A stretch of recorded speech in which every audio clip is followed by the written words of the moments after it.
सपना सपना ओ सपना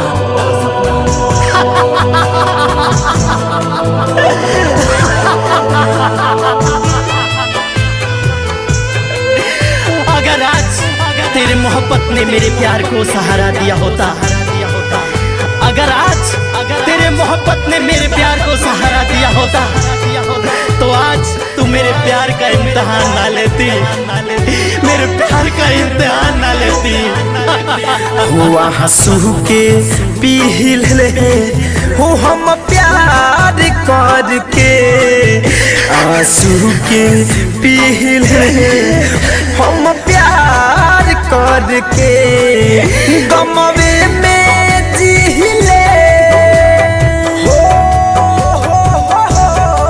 हो गमवे में जी ले हम प्यार करके, आंसू के पी ले हो हम प्यार करके, आंसू के पी ले हो हम प्यार करके। अरे मैं क्या जानूं, अरे मैं क्या जानूं, शीशों के घर में रहने वाले हमेशा खूबसूरत नहीं दिखते, खूबसूरत नहीं दिखते। हो पहिले तो हमके लागल एगो धन मिलिए गईल, सच्चा रही आशिक छोड़ी हमके गईल।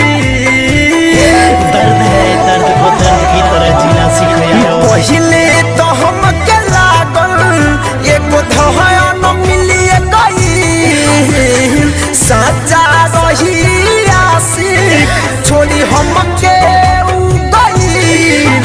खुद जख्म के सील हो हम प्यार करके, गमवे में दिल हो हम प्यार करके।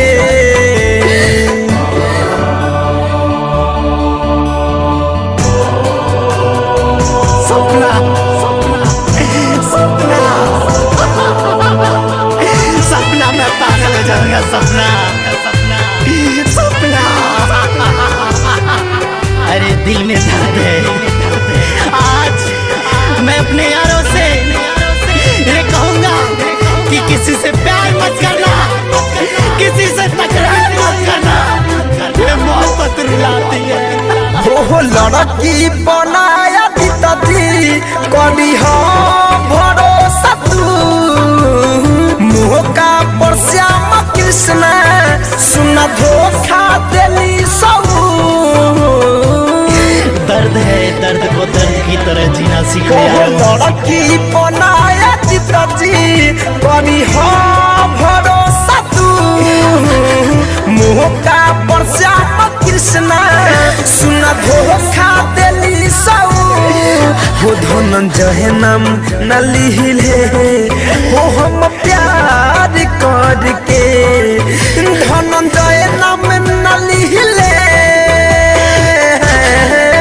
धनंजय नाम न लिहिले हो हम प्यार करके, आंसू के पी ले हो हम प्यार करके। सपना मैं पागल हो जाऊंगा, सपना।